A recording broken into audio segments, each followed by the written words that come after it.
Play, sir.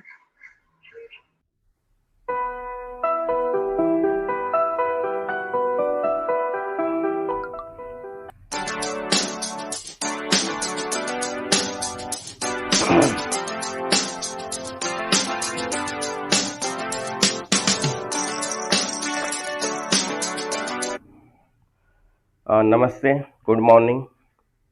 बृहद मुंबई महानगर पालिका शिक्षण विभाग प्रस्तुत education for all initiative online education programme में मैं मोहन सिंह आप सभी का स्वागत करता हूं।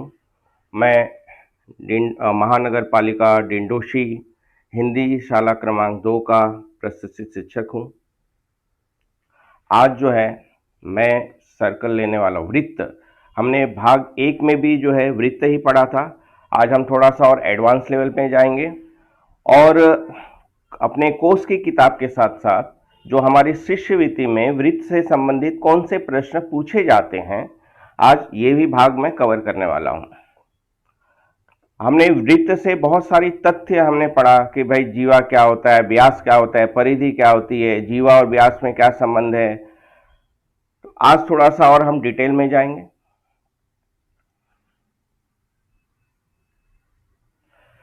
देखिए, वृत्त से हमने बहुत सारी जानकारी ले ली है।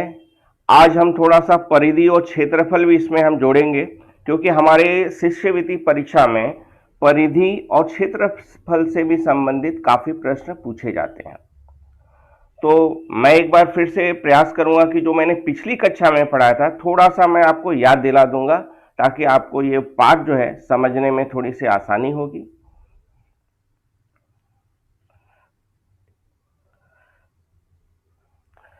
देखिए, पहला लघु चाप क्या होता है, दीर्घ चाप क्या है, अर्धवृत्त क्या है, केंद्रीय कोण क्या होते हैं, सर्वांगसम चाप किसे कहते हैं, सर्वांगसम जीवाएं क्या होती है और व्यास का क्या गुणधर्म है।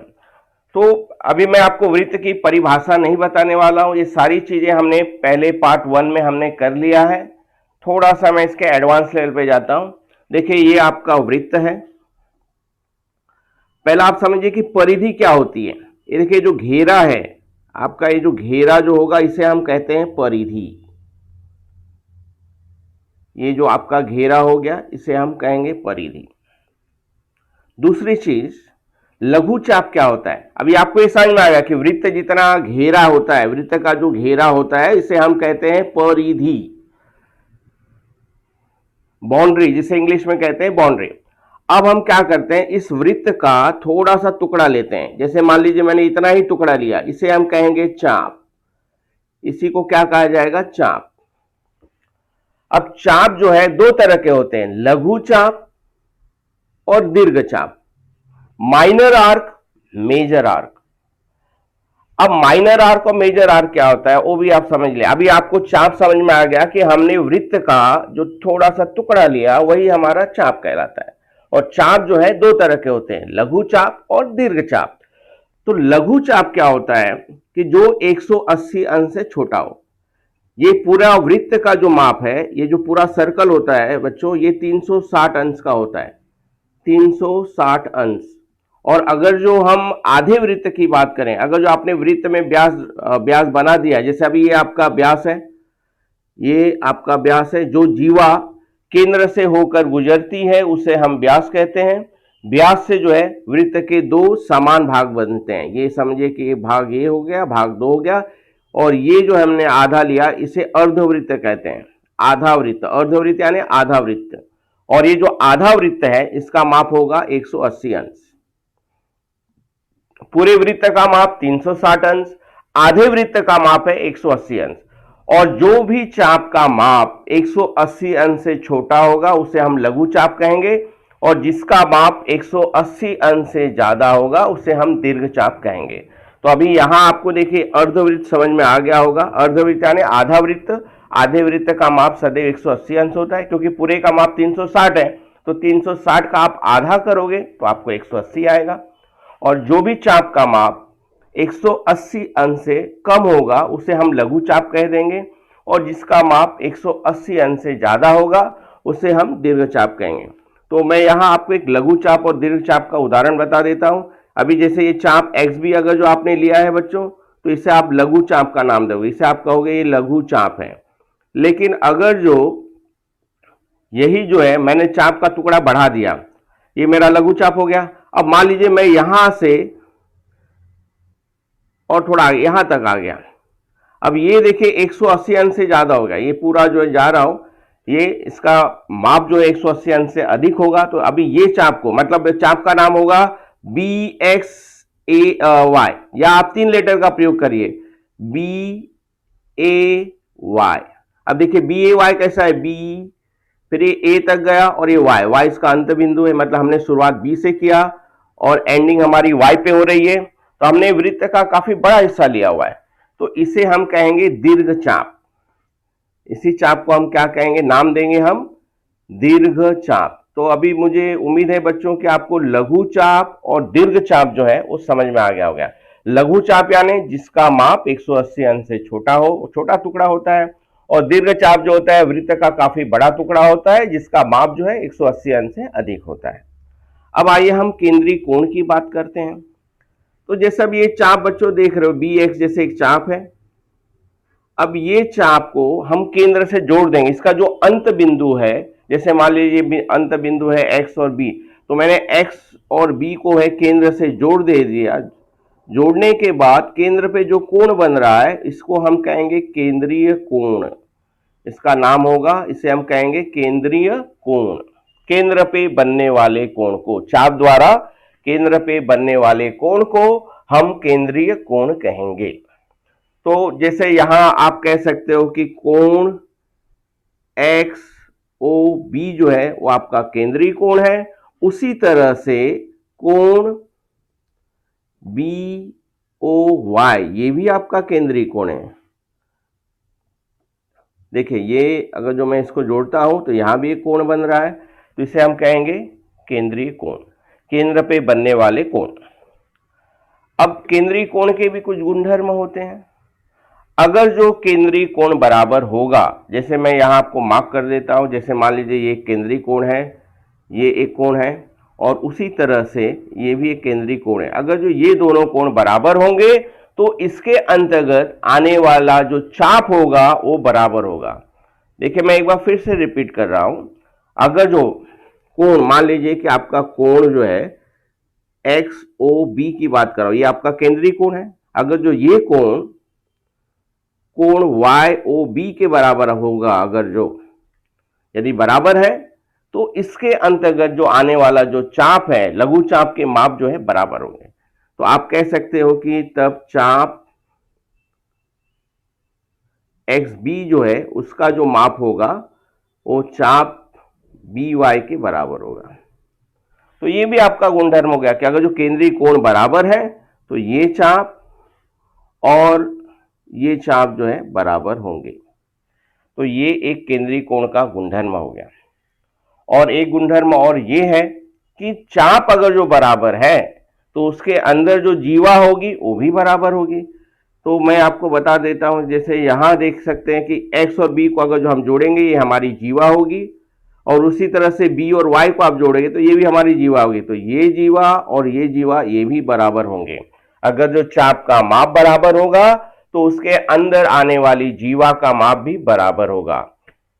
तो यदि चाप एक्स बी और चाप बी वाई बराबर हैं तो हम कह सकते हैं कि जीवा जो है हमारी जीवा एक्स बी और जीवा वाई बी बराबर होंगे। जीवा क्या होता है बच्चों, वृत्त पे स्थित किसी दो बिंदु को हम जोड़ते हैं उसे जीवा कहते हैं। ये सब सारी चीजें जो है मैंने पार्ट 1 में आपको बता दिया था। वृत्त पे स्थित किसी दो बिंदु को हम जोड़ते हैं वही हमारा जीवा कहलाता है। अब आइए, अगर जो हमने वृत्त पे कोई बिंदु लिया हुआ है, जैसे मान लीजिए देखिए इस आकृति में आप देख सकते हैं कि ये वृत्त है और वृत्त के ऊपर मैंने एक बिंदु जो है ए लिया हुआ है। कोई भी बिंदु आप कहीं भी लीजिए, मान लीजिए बिंदु ए है और इस बिंदु को मैं व्यास के अंत बिंदु से अगर जो जोड़ देता हूं, जैसे मान लीजिए व्यास है, ये मेरा व्यास है पी क्यू, तो मैं इसका अंत बिंदु है P और इसका अंत बिंदु है व्यास का Q, इसको जोड़ने के बाद जो कोण बनेगा वो कोण का माप हमेशा 90 अंश होगा।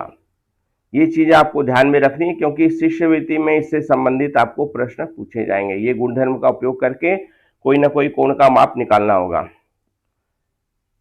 तो कहने का तात्पर्य यह है कि हमने वृत्त के ऊपर कोई भी बिंदु हम ले लेंगे और उस बिंदु को व्यास के अंत बिंदु से आप जोड़ देंगे, तो जो कोण बनेगा वो 90 अंश का बनेगा। या आप दूसरे शब्दों में कह सकते हैं कि अर्धवृत्त के अंदर बना हुआ कोण सदैव 90 अंश का होता है। अर्धवृत्त के अंदर बना हुआ कोण सदैव 90 अंश का होता है। आप कहीं भी ले लीजिए, और आप चाहिए तो आप क्या कर सकते हैं, एक बड़ा सा वृत्त बनाइए, वृत्त में व्यास बनाइए और वृत्त के ऊपर कोई भी एक बिंदु लेकर व्यास के साथ आप जोड़ देंगे और उस कोण को मापेंगे, तो आपका कोण हमेशा 90 अंश का आएगा। चाहे तो आप आजमा सकते हैं, आपने वृत्त बनाया, वृत्त के पर ये व्यास बना दिया और यहां आप एक बिंदु ले लीजिए। मैं यहां एक बिंदु का नाम जो है एफ ले लेता हूं, और अगर जो मैं इसको जोड़ता हूं व्यास के अंत बिंदु के साथ, तो ये मेरा जो कोण बनेगा वो हमेशा 90 अंश का बनेगा। तो अभी हमने बच्चों लघु चाप पढ़ लिया, दीर्घ चाप पढ़ लिया, अर्धवृत्त पढ़ लिया, केंद्रीय कोण पढ़ लिया, सर्वांगसम चाप के बारे में भी आपको जानकारी दे दी, सर्वांगसम जीवा क्या होता है वो भी बता दिया, व्यास का गुणधर्म भी मैंने बता दिया है। अब हम आगे आगे थोड़ा सा गुणधर्म के बारे में जानकारी प्राप्त करके और फिर हम प्रश्नों को हल करेंगे। अब देखिए यहाँ जो आपको एक वृत्त दिया गया है, इस आकृति को ध्यान से देखिए। अगर जो मैं कहता हूं कि कोण AOB जो है कोण DOC के अगर जो बराबर है, तो आपका जो चाप होगा AXB वो DYC के बराबर होगा। अभी थोड़ी देर मैंने आपको यही बताया था। और अगर जो ये चाप बराबर है तो इसके अंदर जो आपको जीवा दिखाई बनेगी, जैसे अभी यहां जीवा बनेगी AB और यहां जीवा बनेगी DC, तो ये जीवा AB और जीवा DC का भी माप बराबर होगा। ये आपका केंद्रीय कोण का गुणधर्म है। अगर जो केंद्रीय कोण बराबर है तो चाप का माप बराबर होगा, और अगर जो चाप का माप बराबर है तो उसके अंदर आने वाले जीवा का माप भी बराबर होगा। और पूरे वृत्त का माप होता है 360, आधे वृत्त का माप होता है 180। ये सारे गुणधर्म मैं बार बार इसलिए आपको बता रहा हूं कि जब आप शाब्दिक प्रश्नों पे आप जाएंगे तो आपको जब तक गुणधर्म पता ही नहीं होगा तो आप शाब्दिक प्रश्न को हल ही नहीं कर पाएंगे।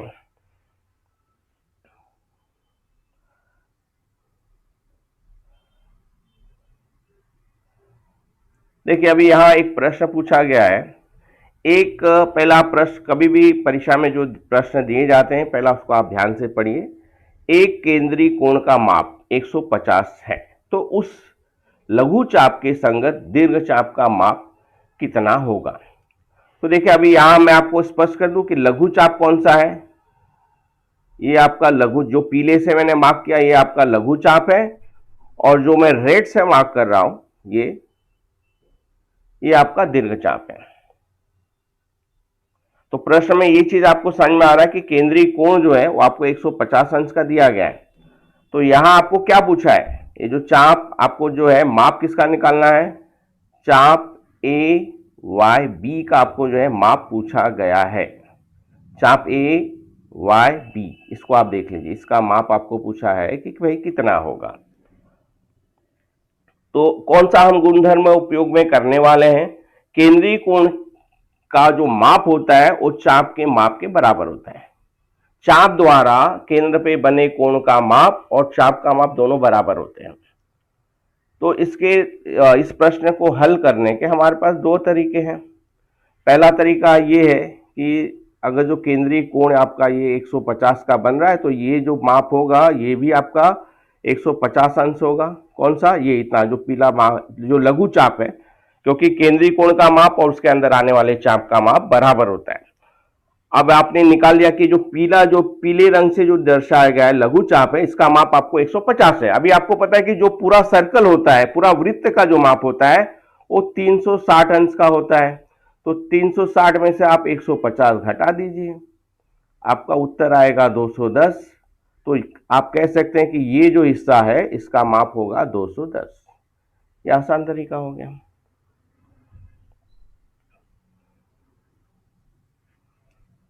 तो आशा करता हूं बच्चों आपने प्रश्न को समझ ही लिया होगा। तो हमारा जो पूरा जो आगे चाप का जो भी जितने भी प्रश्न होंगे वो अर्धवृत्त पे या पूरे वृत्त से संबंधित होते हैं। तो खाली आपको एक गुणधर्म पता हो गया कि पूरे वृत्त का माप 360 है। तो हमने देखे यहाँ दो गुणधर्म लगाए, कौन सा गुणधर्म है? एक गुणधर्म हमने ये लगाया कि जो केंद्र पे बने कोण है, कोण का माप, केंद्रीय कोण का माप और ये जो चाप का माप जो है वो बराबर है, तो 150 आया और पूरा सर्कल जो है वो 360 का है।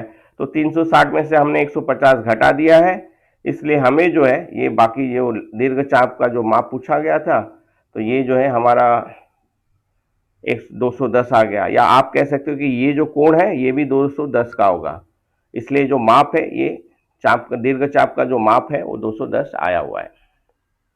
चलिए अब हम अगले प्रश्न पे जाते हैं।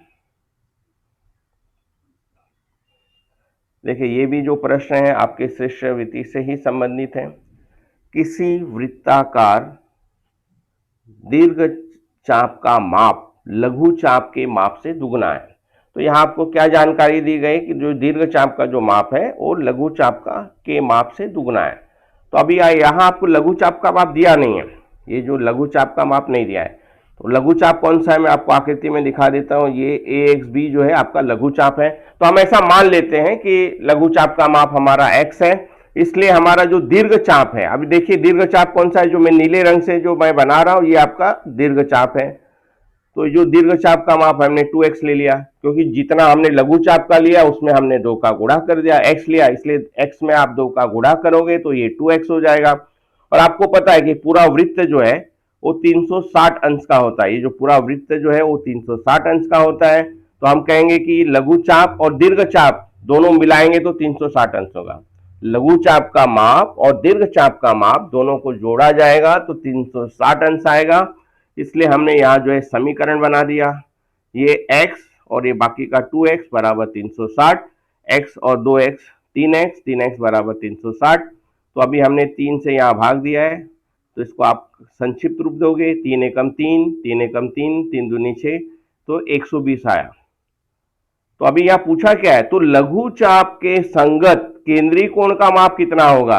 तो चूंकि आपका ये जो लघु चाप है, ये जो लघु चाप यहां से यहां तक 120 अंश आ रहा है, तो केंद्रीय कोण का जो माप होगा वो भी 120 अंश का होगा। क्योंकि क्या है, केंद्रीय चाप, केंद्रीय कोण का माप और उसके अंदर आने वाले चाप का माप दोनों बराबर होता है। अगर जो चाप का माप 120 है तो केंद्रीय कोण का माप भी 120 होगा। या आप ऐसे कह सकते हैं कि केंद्रीय कोण का माप अगर जो 120 है तो उसके अंदर आने वाले चाप का माप भी 120 अंश होगा।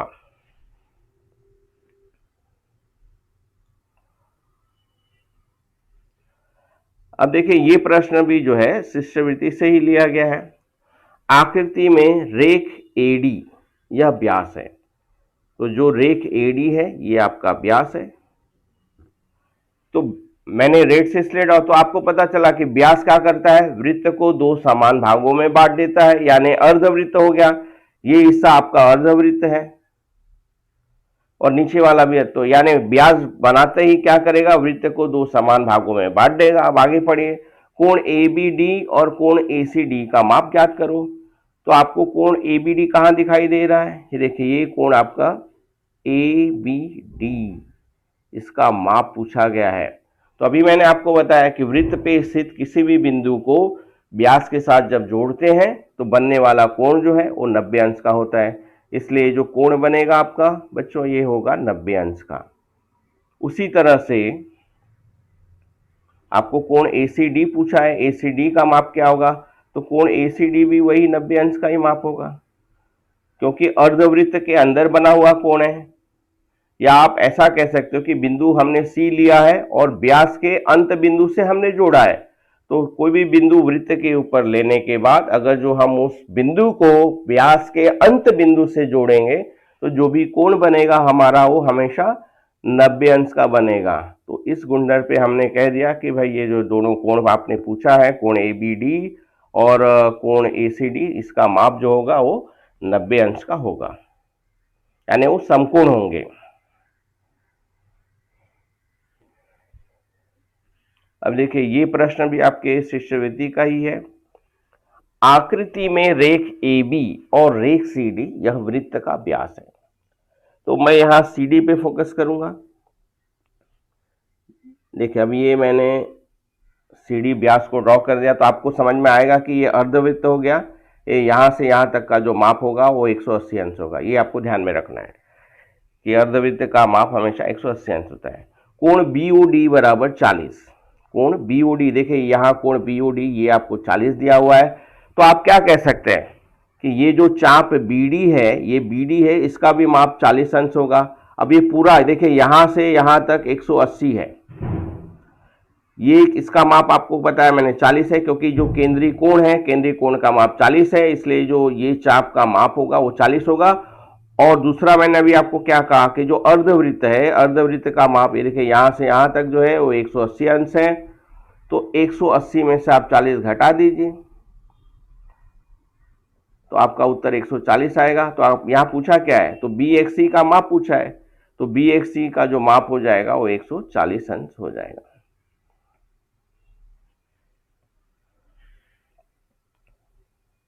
और दूसरा तरीका प्रश्न को हल करने का ये है कि आप जो है रैखिक युगल कोण का प्रयोग कर सकते हैं। देखिए जो व्यास है ये सीधी रेखा है और सीधी रेखा पे बनने वाले कोण जो हैं वो हमेशा 180 अंश के होते हैं।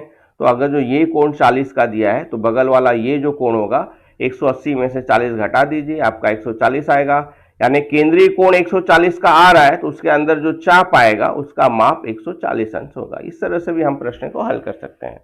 तो देखिए शिष्यवृत्ति परीक्षा में हमें कैलकुलेशन कम करना है।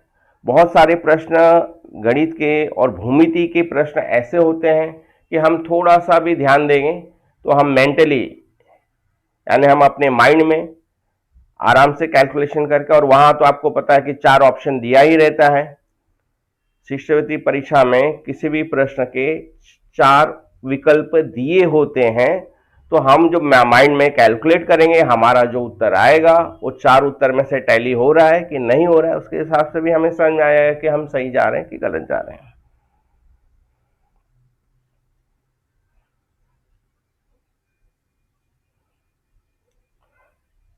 अभी देखिए किताब का प्रश्न है, आकृति में O केंद्र वाले वृत्त का रेख MN व्यास है। तो अगर जो आप MN पे डालेंगे, ये MN अगर जो आपने व्यास बना दिया तो आपको एक चीज समझ में आएगा कि भाई ये इतना हिस्सा जो है वो मेरा अर्धवृत्त हो गया। मैं बार बार यही चीज दोहरा रहा हूं कि अर्धवृत्त का माप 180 होता है। तो ये अगर जो आप गुणधर्म कर लिए तो आप मैथ्स के सवाल फटाफट आप कर सकते हो। अब देखिए यहाँ 100 है, या आप रैखिक युगल कोण का भी प्रयोग कर सकते हो। ये आपका व्यास है MN, तो आपको पता होगा कि ये पूरा कोण ये इतना मिला के ये 180 अंश होना चाहिए। अब यहाँ क्या है, एक हिस्सा 100 दिया है, ये कोण आपको 100 दिया है, ये आपको 100 दिया है और ये वाला आपको 35 दिया है। तो 100 और 35 135 होंगे, तो आपने इसमें 35 जोड़ देना है। तो ये आपका 135 हो गया। 180 में से आप 35 घटा दीजिए तो आपको जो है बचे हुए कोण जो है समझ में आ जाएंगे। देखिए ये प्रश्न मैंने यहाँ हल कर दिया है। पहला आप फिर से मैं एक बार प्रश्न पढ़ देता हूँ कि यहाँ क्या क्या चीज पूछा गया है। यहाँ पूछा गया कि सिद्ध करो चाप AB बराबर चाप CD, और दूसरा प्रश्न पूछा है कि जीवा AB बराबर जीवा CD। तो पहला हमें क्या करना होगा, हमें केंद्रीय कोण जो है वो ज्ञात करना होगा। देखिए यहाँ केंद्रीय कोण के बारे में भी जानकारी पूछी गई। AOD ये आपका केंद्रीय कोण है और DOC। तो अगर जो आप ये कोण निकाल देते हैं तो आप सारी चीज़ों को आराम से हल कर पाएंगे। तो अभी मैंने आपको तरीका बता रहा था कि भाई ये अगर जो व्यास है MN अगर जो आपका व्यास है तो ये पूरा अर्धवृत्त 180 अंश का हो जाएगा। या आप ऐसे कह सकते हैं कि भाई ये रैखिक युगल कोण बन रहा है तो ये 180 अंश का हो जाएगा। तो आप क्या करिए, 180 में से 135 जो है आप घटा दीजिए और जो आपका उत्तर आएगा वो जो है कोण AOB का जो है वो माप हो जाएगा। तो 180 में से मैं 135 घटा देता हूं, मुझे आ रहा है 45। तो आप कह सकते कि ये जो कोण है इसका माप होगा 45 अंश। और उसी तरह से ये हिस्सा, अगला हिस्सा देखिए, क्योंकि ये व्यास है या रैखिक युगल कोण के हिसाब से आप करेंगे तो इसका भी माप आपको 45 आएगा। क्योंकि दोनों कोण का माप 45 45 आ रहा है इसका माप, इसका भी माप 45 आ रहा है, इसका भी माप 45 आ रहा है, ये दोनों कोण का माप जो है मुझे 45 अंश आ रहा है। तो चूंकि केंद्रीय कोण बराबर है, इसलिए मैं कह सकता हूं कि जो चाप ए बी है वो डीसी के बराबर होगा, और अगर जो चाप बराबर है तो उसके अंदर आने वाली जो जीवा होगी वो बराबर होगी। तो जीवा ए बी बराबर जीवा डीसी। देखिए यहां इस प्रश्न को मैंने हल कर दिया है। हमने यही कहा कि भाई चाप एम डी एन जो है, अभी आप देख सकते हैं कि एम डी एन कौन सा चाप है, ये एम डी एन, यानी हम यहाँ अर्धवृत्त की बात करें, क्योंकि ये व्यास है इसलिए ये अर्धवृत्त है। तो अर्धवृत्त का जो माप होता है वो 180 अंश हो गया। अब ये तीनों चाप मिलाएंगे, एम डी हमने कौन से तरीके से किया, दूसरे तरीके से किया है। देखिए यहाँ जो है चाप एम डी धन चाप डीसी धन चाप एनसी, ये तीनों को मिलाने के बाद आपका 180 अंश आएगा। चूंकि एमडी आपका 100 दिया गया है, धन चाप एम एन व्यास, यहाँ ये पॉइंट पे आइए, तीनों को हमने क्या किया है, जोड़ा है। तो ये माप हो गया 100, किसका माप, एम डी 100 हो गया, डी सी डी ओ सी आपको बराबर नहीं पता नहीं है, या आप चाप डी सी भी लिख सकते हो, और ये 35। तो पूरा कैलकुलेट करने के बाद आपको केंद्रीय कोण जो आपका 45 अंश आ जाएगा। चूंकि ये दोनों कोण 45-45 के हैं, तो इसलिए जो है हमारा चाप ए बी और चाप डी सी जो है वो बराबर आएगा। केंद्रीय कोण बराबर होने के कारण ये चाप आपके बराबर होंगे, और चूंकि चाप बराबर है इसलिए इसके अंदर आने वाली जो जीवा होगी वो बराबर होगी। चूंकि केंद्रीय कोण बराबर है इसलिए हमारा चाप बराबर होगा, और चाप बराबर है इसलिए जीवा ए बी बराबर जीवा सी डी।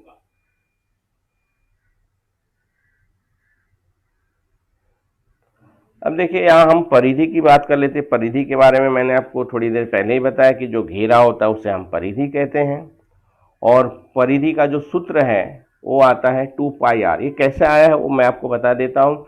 यहाँ पाई क्या है वो मैं आपको बता देता हूँ। तो जो पाई जो है, पाई होती है परिधि। हम क्या करेंगे, परिधि को मापेंगे। अब बच्चों अभी आप कहोगे कि हम परिधि को कैसे माप सकते हैं, तो आप धागे की सहायता से माप सकते हो। कैसे, आप यहाँ ले लो एक बिंदु मार्क करो वृत्त पे, और यहाँ से ऐसा धागा लपेटते हुए जाओ। अब ये धागा को मापन पट्टी पे ऐसा सीधा करके इसकी जितनी लंबाई होगी वो आपकी परिधि आ जाएगी। उसके बाद आप क्या करोगे, ये जो व्यास है वो व्यास को माप लो। तो परिधि को जब भी आप व्यास से भाग दोगे तो आपका उत्तर सदैव, चाहे वृत्त छोटा हो या बड़ा हो, हमेशा आपको 22/7 यही अनुपात में उत्तर मिलेगा। यही आपका पाई का मान है। और 22 को आप 7 से भाग दोगे, 2 अंकों तक आप निकालोगे तो आपका उत्तर होगा 3.14। तो पाई का माप जो होता है, पाई किसे कहते हैं बच्चों, ये समझ में आ गया होगा कि पाई जो है परिधि और व्यास का अनुपात होता है। किसी भी वृत्त में परिधि और व्यास का जो अनुपात होता है उसे हम पाई कहते हैं। आप प्रैक्टिकली घर में आप कर सकते हो, अलग अलग माप के आप वृत्त बना सकते हो, और आपको यही करना है, धागे की सहायता से वृत्त की परिधि मापिए, फिर व्यास मापिए, और दोनों को आप भाग दोगे तो आपका जो उत्तर आएगा वो हमेशा 22/7 आएगा। तो यही जो 22/7 है वो पाई का मान कहलाता है। तो अभी देखिए यहां मुझे क्या सूत्र मिला है, तो मैं ऐसा कह सकता हूं कि परिधि, अगर जो मैं तिरछा गुणा करता हूं बच्चों, तो देखिए मुझे एक सूत्र मिलेगा। वो सूत्र है होगा कि परिधि बराबर पाई गुणे व्यास। ये मेरा एक सूत्र बन गया। आप परिधि को सी से, सरकमफेरेंस कहते हैं, हम इंग्लिश में इसे सरकमफेरेंस कहते हैं, तो सी बराबर पाई डी। ये भी आपका एक परिधि निकालने का सूत्र है। नहीं तो आप क्या, डी क्या होता है बच्चों, डायमीटर, व्यास। जैसा भी मैंने क्या कहा कि सरकमफेरेंस, परिधि बराबर, अभी हमने आप क्या सूत्र निकाला, पाई, डी करके हमने निकाला पाई डी। और डी क्या होता है, व्यास क्या होता है, हमेशा त्रिज्या की दुगनी होती है। ये आपकी त्रिज्या है और ये आपका व्यास है। तो अगर जो आप यहाँ डी का मान 2r लिखते हो, क्योंकि क्या है, डायमीटर यानी जो व्यास है वो त्रिज्या का दुगना होता है, तो आपका सूत्र बनेगा 2 पाई r। तो हम परिधि के लिए दो सूत्र का प्रयोग कर सकते हैं। अगर जो त्रिज्या दी होगी तो हम 2 पाई r लगाएंगे, और अगर जो व्यास दिया होगा तो पाई डी लगाएंगे। तो ये हमने परिधि ज्ञात करने का सूत्र सीखा। अब क्षेत्रफल, क्षेत्रफल क्या होता है? जो आकृति कितना स्थान घेरती है उसे हम उसका क्षेत्रफल कहेंगे। जैसे अगर जो आपने वृत्त बना दिया, कागज पे आपने वृत्त बना दिया, तो ये वृत्त जो है आपका इतना स्थान घेर लेगा। ये जो वृत्त के अंदर का जो पूरा पोर्शन है ये इतना स्थान घेर लेगा और यही हमारा क्षेत्रफल कहलाएगा। और क्षेत्रफल ज्ञात करने के लिए हमने सूत्र का प्रयोग किया है, एरिया बराबर पाई आर का वर्ग है, या पाई आर गुणे आर, आर भी आप कह सकते हो। आर क्या है? त्रिज्या है। तो हमने अभी यहाँ दो सूत्र पढ़ लिया कि भाई परिधि निकालने के लिए क्या करेंगे, 2 पाई आर या पाई डी का प्रयोग करेंगे, और क्षेत्रफल निकालने के लिए हम पाई आर स्क्वायर का प्रयोग करेंगे। अब इन सूत्रों का प्रयोग करके परीक्षा में पूछे गए प्रश्नों का हम उत्तर कैसे देंगे, हम उसके बारे में चर्चा करेंगे। अब देखिए यहां आपका प्रश्न तैयार है। एक वृत्त की त्रिज्या 14 सेंटीमीटर हो तो उसकी परिधि और क्षेत्रफल ज्ञात करो। तो हमारे पास जो जानकारी दी गई है वो हमने नोट कर लिया कि भाई त्रिज्या हमारा 14 सेंटीमीटर है, सी यानी परिधि सरकमफेरेंस पूछा है, क्षेत्रफल यानी एरिया पूछा है, दोनों प्रश्न हमें निकालना है। तो अभी हमें पता है कि आर त्रिज्या दिया हुआ था, तो ये हमने सूत्र का प्रयोग किया, परिधि बराबर 2 पाई आर। पाई का मान, पाई मैंने आपको पहले ही बताया कि पाई का मान सदैव 22/7 होता है, और कहीं कहीं हम 3.14 का भी प्रयोग करते हैं। तो अभी हमें कब 22.7 का प्रयोग करना है और कब 3.14 का प्रयोग करना है? जब हम सारे मूल्य डालते हैं, जैसे पाई का मान हमने यहाँ 22/7 डाला और कोई भी संख्या हम काट नहीं पा रहे हैं, तब हम 3.14 डालेंगे। क्योंकि यहाँ कट रहा है, संक्षिप्त रूप मतलब हम दे सकते हैं, इसलिए पाई का मान हमने 22/7 ही लिया है। और चूंकि आपकी कक्षा छोटी है तो ज्यादातर आप 22/7 का ही प्रयोग करोगे। अब देखिए अगला पार्ट कैसा है, हमने इसको संक्षिप्त रूप दिया है, 7 एकम 7, 7 दूनी 14, तो 2 का गुणा 22 में, फिर 22 का गुणा आप 2 में करेंगे तो आपका उत्तर है 88 सेंटीमीटर आएगा। तो ये जो 88 सेंटीमीटर है ये आपका परिधि आ गई। और उसी तरह से हमने क्षेत्रफल का सूत्र लिख दिया, पाई आर स्क्वायर 22/7 गुणे 14 गुणे 14, 7 एकम 7, 7 दूनी 14, तो 22 का गुणा 14 में करिए, फिर जो उत्तर आएगा फिर 2 में करिए, तो पूरा उत्तर आपका आ जाएगा 616। और जो क्षेत्रफल होता है वो हमेशा वर्ग लिखने के बाद जो भी इकाई दी गई, सेंटीमीटर दी गई तो सेंटीमीटर लिखिए, मीटर दिया है तो मीटर लिखिए, तो ये हमेशा वर्ग सेंटीमीटर में ही आता है। यानी जो भी इकाई रहेगी, मीटर है तो वर्ग मीटर में आएगा, किलोमीटर दिया है तो वर्ग किलोमीटर आएगा।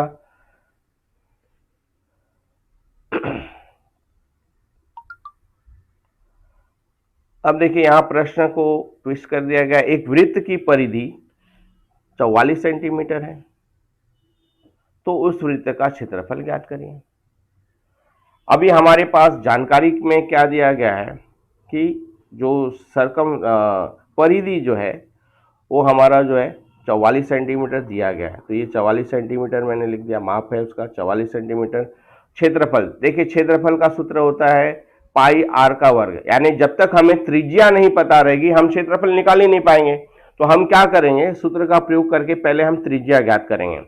तो यहाँ सी यानी परिधि का माप आपको 44 सेंटीमीटर दिया गया है, 2 गुणे पाई, पाई का मान आपको पता ही है 22/7 गुणे आर। अब आपने 2 का पहाड़ा 22 में पढ़ा तो आपको 44/7 आएगा। अब एक तरह का समीकरण हो गया, तो आप क्या करेंगे ऐसे प्रश्नों में, ये जो 44/7 है इसको लेफ्ट साइड में ले जाएंगे तो उल्टा, यानी गुणात्मक प्रतिलोम, रेसिप्रोकल इंग्लिश में कहते हैं, हिंदी में कहते हैं गुणात्मक प्रतिलोम। गुणात्मक प्रतिलोम यानी उसका उल्टा हो जाएगा, उल्टा करके दूसरे हिस्से में गुणा कर देना है। जैसे यहाँ 44/7 है तो ये राइट साइड पे था, देखिए जो समीकरण होते हैं, समीकरण वाला पार्ट आपने पढ़ा होगा, ये राइट साइड है और ये लेफ्ट हैंड साइड है। तो आप राइट साइड से जो भिन्न को ले जाओगे तो उसका गुणात्मक प्रतिलोम ले जाकर वहां गुणा करना है। तो इसलिए जो यहाँ आने के बाद 7/44 हो गया। अब ये 44 और ये 44 कट गया, 7 बराबर 8, तो आर बराबर 7, तो ये आपको त्रिज्या मिल गया। अब चूंकि आपको त्रिज्या पता है तो आप क्षेत्रफल का सूत्र लिखोगे और सूत्र लिखने के बाद संक्षिप्त रूप दे दोगे। ये 7 और 7 कट गए, 22 का गुणा हमने 7 में किया तो 154 जो सेंटीमीटर हमारा जो है क्षेत्रफल आ गया, वर्ग सेंटीमीटर। कहीं कहीं आपको परीक्षा में क्या होगा, क्षेत्रफल देंगे और आपको पूछेंगे वृत्त की परिधि ज्ञात करो। जैसे यहां आपको परिधि दी गई थी, आपको दी गई जानकारी में परिधि दिया गया और आपको क्षेत्रफल पूछा है, तो परिधि दिया है तो हम पहले आर यानी त्रिज्या ज्ञात कर लेंगे, फिर हम क्षेत्रफल पे जाएंगे। और कहीं कहीं प्रश्न उल्टा हो जाएगा, आपको क्षेत्रफल दिया रहेगा, जैसे आपको मैं कह दूं कि भाई एक वृत्त का क्षेत्रफल 154 सेंटीमीटर हो तो उस वृत्त की परिधि ज्ञात करो, यानी प्रश्न ऐसा उल्टा भी पूछा जाता है। तो तरीका बिल्कुल वही है, आप क्षेत्रफल से पहले आप त्रिज्या निकालेंगे और त्रिज्या आपको पता चल जाएगी तो आप उससे आप परिधि निकाल सकते हैं।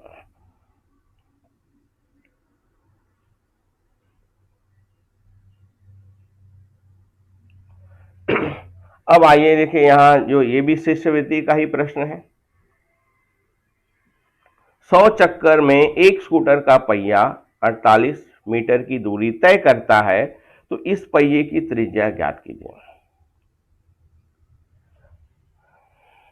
देखिए, मैं प्रश्न को एक बार दोहरा देता हूं। ये प्रश्न थोड़ा सा आपको कठिन लगेगा, लेकिन घबराने की बिल्कुल जरूरत नहीं है। कंसेप्ट अगर जो आपने समझ लिया है तो आप किसी भी तरह के वृत्त से संबंधित प्रश्नों को आप हल कर पाएंगे। पहला आप प्रश्न को पढ़िए। 100 चक्कर में एक स्कूटर का पहिया 48 मीटर की दूरी तय करता है, तो इस पहिए की त्रिज्या ज्ञात करिए। तो बच्चों, हम पहला इस पे आ जाते हैं। आपने गांव में देखा होगा ये वृत्त कितना महत्वपूर्ण है। जितनी भी हमारी मशीनें, चाहे वो सरल मशीन हो या जटिल मशीन हो, सब में जो है यंत्र का जो भाग होता है वो ज्यादातर वृत्ताकार ही होता है। कुएं से हम जब पानी निकालते हैं तो जो पहले अब तो कोई नहीं निकालता है, लेकिन पहले कहीं कहीं होगा तो घिरनी का प्रयोग करते थे। वो घिरनी भी वृत्ताकार की होती है, वृत्ताकार आकार की होती है। तो यानी मेरे कहने का तात्पर्य ये है कि पहिया जितना घूमेगा, एक चक्कर जितना लगाएगा, वो परिधि के बराबर होगा। यानी पहिए की जितनी परिधि होगी तो एक चक्कर लगाने पे उतनी ही दूरी तय करेगा। जैसे मान लीजिए, देखिए मैं आपको यहां दो प्रश्न हल करने से पहले आपको दो छोटा सा उदाहरण देता हूं। मान लीजिए कि एक पहिया इसका है, छोटा है, और एक पहिया मान लीजिए बड़ा है। जैसे आपने देखा होगा ट्रैक्टर, ट्रैक्टर में क्या होता है, एक पहिया छोटा होता है और एक पहिया बड़ा होता है। दोनों समान दूरी तय करते हैं, दोनों जो है समान दूरी करते हैं, लेकिन जो छोटा पहिया होगा उसको ज्यादा चक्कर लगाने पड़ेंगे और जो बड़ा पहिया होगा उसको कम चक्कर लगाना पड़ेगा।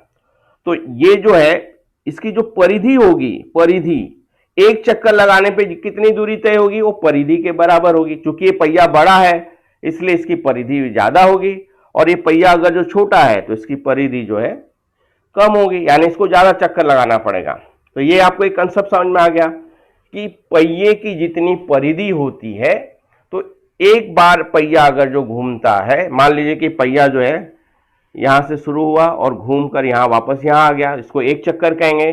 तो एक चक्कर में जितनी दूरी तय करेगा वो परिधि के बराबर होगा।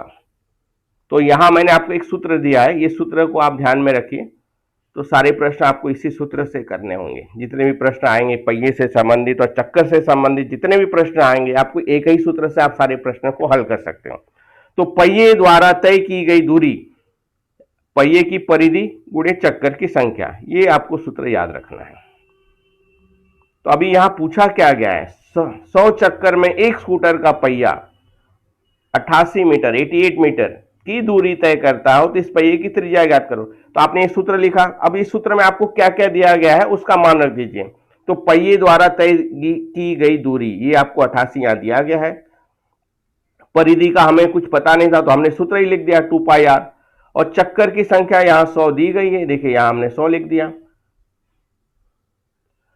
अब हम क्या करेंगे, मान आप रख दीजिए जो भी चीज है। जैसे पाई का मान आपने रख दिया, आर आपको पता नहीं, यही तो आपको प्रश्न में पूछा गया है, त्रिज्या ज्ञात कीजिए। ये आर का ही मान पूछा है, तो हम अभी इसको गुणा कर देंगे। 2 का गुणा हमने 22 में किया, 44 का गुणा हमने 100 में किया, तो 4400 आ गया। अभी थोड़ी देर मैंने आपको क्या कहा कि जब इस तरह का आप प्रश्न हल करते हो तो भिन्न है तो इसका गुणात्मक प्रतिलोम ले जाकर दूसरे साइड पे आप गुणा कर दीजिए। तो उसका उल्टा कर दीजिए, गुणात्मक प्रतिलोम यानी उल्टा। तो 7/4400 बराबर 8। अब देखिए इसको मैं कैसे काट रहा हूं, संक्षिप्त रूप देखिए यहां दिया गया है 44 एकम 44, 44 दूनी 88, तो 7 दूनी 14, 14/100। और भी कट सकता था लेकिन हमने शून्य इसलिए रखा है ताकि हम दशमलव आसानी से डाल सकें। चाहे तो आप ऐसे काटोगे 2 एकम 2, 50 जा सकता है, तो आपका उत्तर 7/50 आएगा। फिर आपको भाग देना पड़ेगा, तो भाग देने में आपका समय बर्बाद होगा। तो हम क्या करेंगे, अंश को जो हर होगा, हर को हमेशा राउंड फिगर रखेंगे तो हमें दशमलव बिंदु डालने में आसानी होती है। तो देखिए यहाँ जो है हमारा उत्तर हो गया, इसलिए हमने उसको ज्यादा आगे संक्षिप्त रूप नहीं दिया। 2 का गुणा हमने 7 में किया 14, 14/100, और यहाँ 2 अंक है, 2 जीरो है, तो 2 अंक के बाद हमने दशमलव डाला। तो ये जो आर का जो मान आ रहा है, क्योंकि यहाँ इकाई आपकी मीटर में थी, मीटर है देखिए, तो आर का मान आपका आएगा 0.14 मीटर। तो आप उसको सेंटीमीटर में कर सकते हैं, 100 से गुणा करेंगे, 1 मीटर बराबर 100 सेंटीमीटर। अगर जो आपको सेंटीमीटर में लिखना होगा, अब वहां ऑप्शन में आपको देखना पड़ेगा कि जो 4 विकल्प दिए गए वो मीटर में है कि सेंटीमीटर में। शिष्यवृत्ति परीक्षा में कभी कभी क्या होता है, एक ही प्रश्न के लिए हमें 2 उत्तर चुनने होते हैं। मैं फिर से एक बार दोहरा रहा हूं, गणित के कुछ प्रश्न ऐसे होंगे कि 4 विकल्प दिया होगा, लेकिन वो 4 विकल्प में से 2 विकल्प सही होंगे, यानी आपको एक प्रश्न के लिए 2 विकल्प चुनना होगा। तो कहीं कहीं क्या होता है, मीटर में भी दिया रहेगा उत्तर और सेंटीमीटर में भी दिया रहेगा। तो अगर जो मीटर में दिया है तो आपको देखना होगा 0.14 मीटर कहां लिखा हुआ है, और अगर जो सेंटीमीटर में भी उत्तर दिया रहेगा तो आपको इस सेंटीमीटर में कन्वर्ट करना होगा और दोनों विकल्प पे आपको टिक करना होगा। तो इस तरह से हमने प्रश्न हल कर दिया। अगला प्रश्न,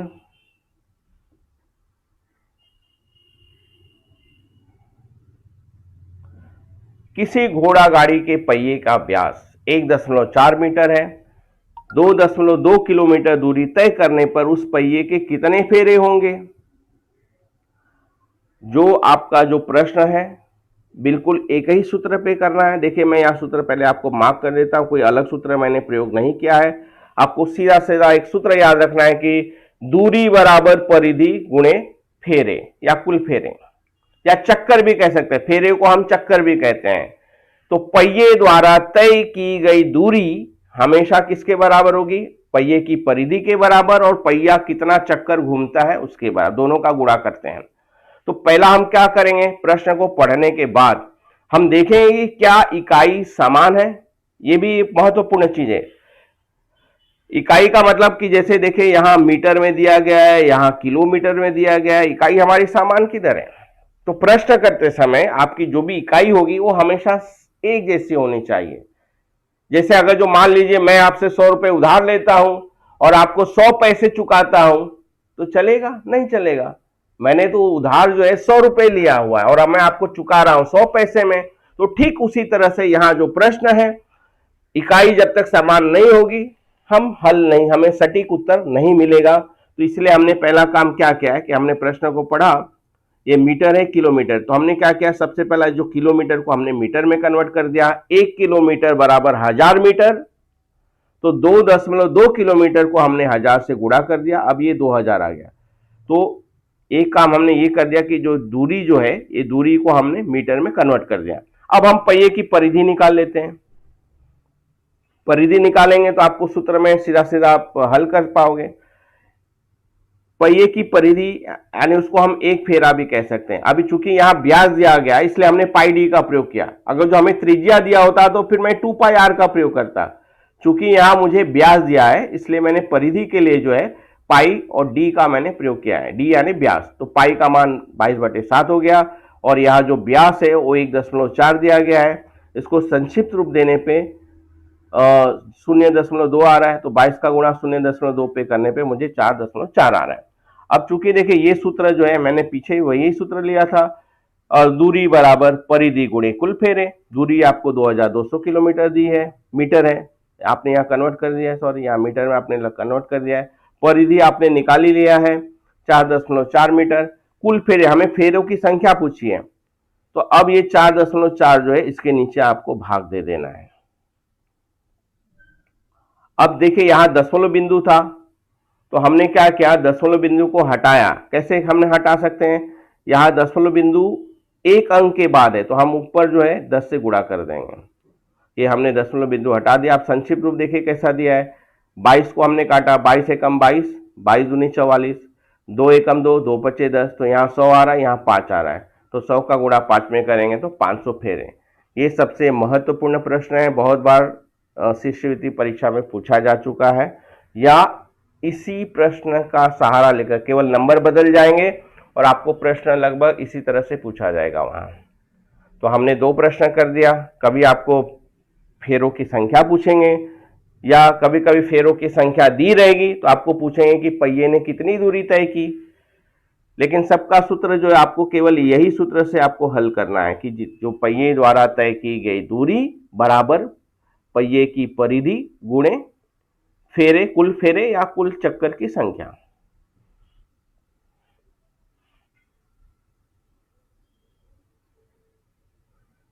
अब देखिए क्षेत्रफल से संबंधित एक प्रश्न पूछा है कि 2 वृत्तों की त्रिज्याएं क्रमशः 8 सेंटीमीटर और 6 सेंटीमीटर है, तो उस वृत्त की त्रिज्या ज्ञात कीजिए जिसका क्षेत्रफल इन दोनों वृत्तों के क्षेत्रफल के योग के बराबर होगा।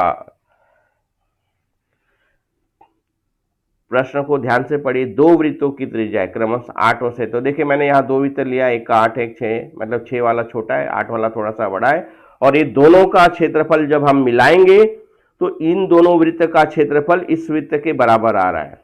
एक बड़ा सा वृत्त बनेगा, इसके बराबर आ रहा है, और हमें इसी वृत्त का जो है त्रिज्या ज्ञात करना है।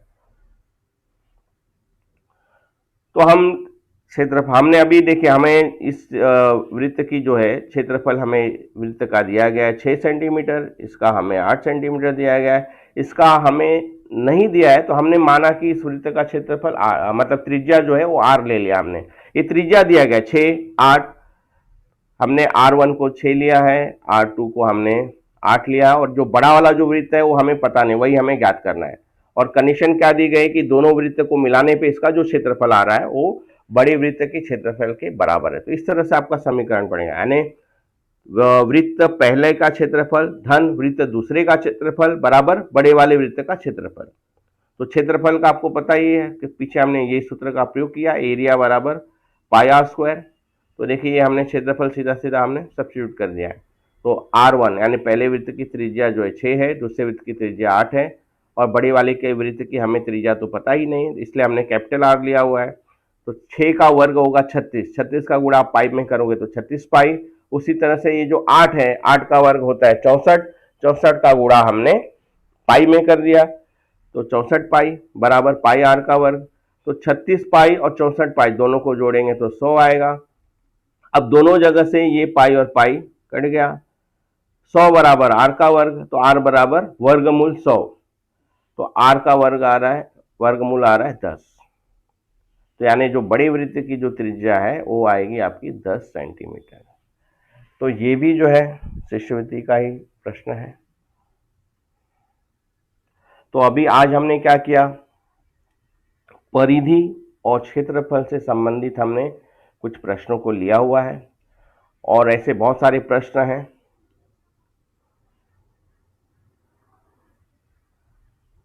ये भी देखिए, ये भी शिष्यवृत्ति का एक प्रश्न था।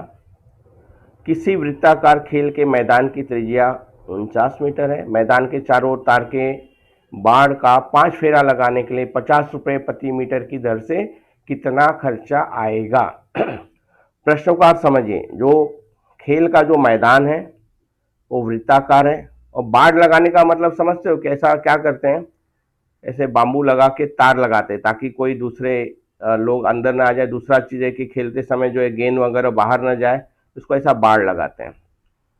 तो प्रश्न में पूछा गया कि कितना खर्चा आएगा, तो आपको क्या करना है, पहला आप ये लगाए कि एक बार जो है बाढ़ लगाने का खर्चा कितना आएगा। यानी एक बार बाढ़ लगाने का अर्थ है कि परिधि हमें निकालनी है, तो परिधि का हमने सूत्र लगा दिया, ये 7 और 7 कट गया, आपका उत्तर आ रहा है 308 मीटर।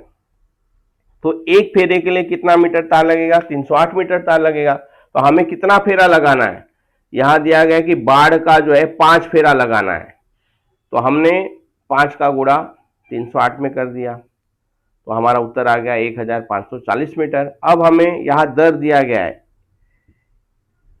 50 रुपये प्रति मीटर की दर से, तो इतना मीटर तार लगेगा, तो इस तार का खर्चा कितना आएगा, तो जो खर्च आएगा वो तार की लंबाई होगी और दर होगा। खर्च बराबर तार की लंबाई गुणे दर। तो तार की लंबाई 1540 है और दर जो है 50 रुपया दिया है, तो गुणा करने पे आपको पता चलेगा कि 77,000 रुपये जो है खर्च होंगे। तो ये भी जो है बहुत ही महत्वपूर्ण प्रश्न था।